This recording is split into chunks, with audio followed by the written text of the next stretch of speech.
Saudara, Rumah Sakit TNI Angkatan Darat Detasmen Kesehatan Wilayah Iskandar Muda 0402 Melabuh, Kabupaten Aceh Barat mendirikan posko siaga COVID-19.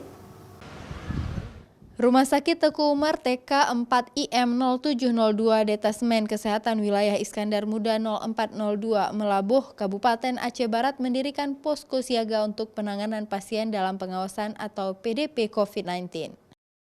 Kapten CKM Dr. Benny Arjihans, Direktur Rumah Sakit Teku Umar, dan Kesyah IM 0402 mengatakan pihaknya telah mendirikan posko siaga COVID-19 guna mengisolasi terduga pasien dalam pengawasan atau PDP COVID-19.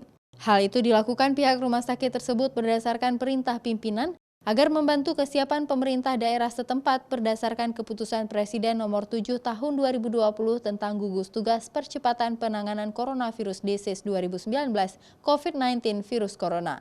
Kami mendirikan posko siaga COVID-19 untuk melakukan karantina terhadap pasien-pasien yang PDP atau pasien dalam pengawasan yang kita curigai terkena atau tertular dari COVID-19.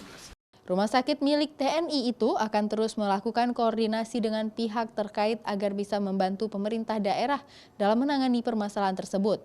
Hingga saat ini, pihak rumah sakit tersebut belum ada menerima pasien yang dicurigai terinfeksi coronavirus. Raja Umar, Arif Fahmi, Kompas TV, Melabuh.